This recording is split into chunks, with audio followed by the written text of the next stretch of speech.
जुबैरी साहब हैं कराची से। अस्सलाम वालेकुम सर।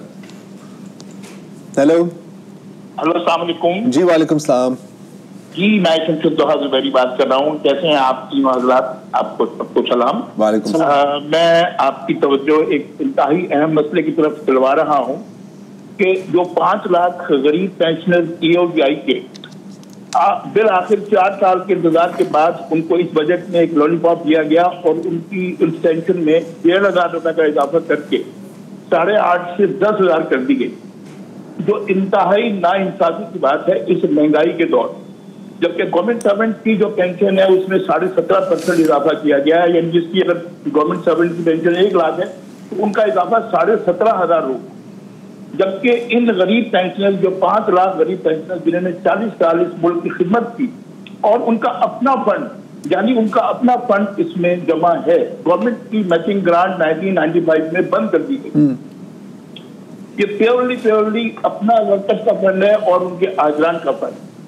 तो मैं फिर दोबारा आप लोगों से दरखास्त करूंगा कि आप इसको आगे पहुंचाएं। अभी बजट पास नहीं हुआ है, इसको रिव्यू करें और इसमें कम से कम 7 या 8 हज़ार का इजाफा करना चाहिए इस पेंशन। हाँ, आपकी बात दुरुस्त है और मेरा ख्याल है कि कम से कम फार्मूला ये होना चाहिए कि जो मिनिमम वेज आप तय कर रहे हैं किसी भी मजदूर की पाकिस्तान में, जो कि अब 32,000 है, तो पेंशन मिनिमम वेज के बराबर होनी चाहिए। मैं इनको थोड़ा सा एक्सप्लेन कर दूं क्योंकि मेरी अभी पिछले हफ्ते ही EOBI वालों से बात हो रही थी और उनके 2 प्रपोजल थे कि एक तो जो मिनिमम पेंशन है वो हम 8,500 से 10,000 की गई है, लेकिन प्रपोजल था कि आप इसको 12,000 तक कम से कम ले आएँ क्योंकि नेशनल असेंबली में भी अच्छा विफाकी मुलाजमों को 12,000 मिलेंगे, EOBI वालों को जो है 10,500 दिए। नहीं, वफाकी को तो इन्होंने कितना 17.5% पेंशनर्स की बात है। हाँ, तो वो थोड़ा सा अलग है। EOBI वाले जो हैं कोई EOBI तो लाखों में है या 5 लाख के करीब हैं, तो उसमें 2-3 इश्यूज हैं। जो इनका एक्चुरियन रिव्यू अभी हुआ जो कि इंश्योरेंस का ये होता है, उसमें उन्होंने कहा कि अगर हम 12,000 बढ़ाते हैं तो अगले 5-6 साल में ये फंड जो है ये अनसस्टेनेबल हो जाएगा।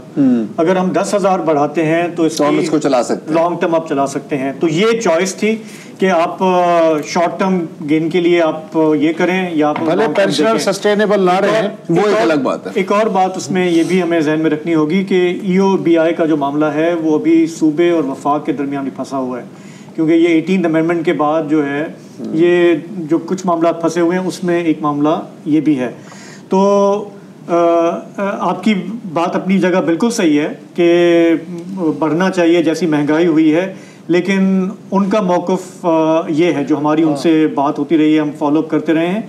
एक दूसरा इशू जो हम मेंशन नहीं कर सके, आपने सरकारी की बात की, रेडियो पाकिस्तान वालों का, वो हमारी पहले बात भी हो रही थी कि जिस दिन बजट आया उस दिन भी रेडियो पाकिस्तान के सैकड़ों मुलाजमीन हैं जिनकी अप्रैल से पेंशन बंद हो चुकी है और वो लिटरली मतलब पढ़े लिखे लोग जिन्होंने रेडियो पाकिस्तान को अपनी लाइफ दी है, वो ऑलमोस्ट वो रो रहे थे जब वो मुजाहरा कर रहे थे इस्लामाबाद में और उन्होंने कहा कि हम कहाँ से खाएं।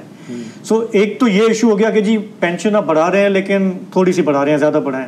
दूसरे वो लोग हैं जिनको मिल ही नहीं रही और ना अब उनके पास और कोई जरिया नहीं है। ऐसे भी लाखों लोग हैं, ये बिल्कुल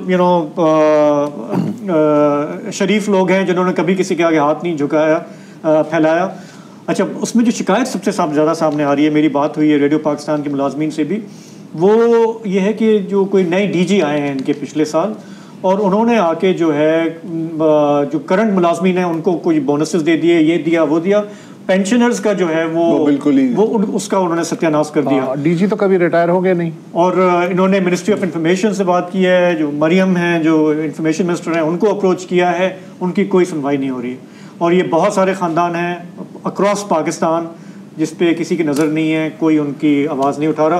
तो पेंशनर्स का चूंकि आपने सवाल उठाया तो ये इसलिए मेंशन करना थोड़ा ज़रूरी था। हाँ, और दुआ करें कि हर पेंशनर जो है वो कम से कम एक रिटायर्ड सेनेट चेयरमैन तो हो ही जाए।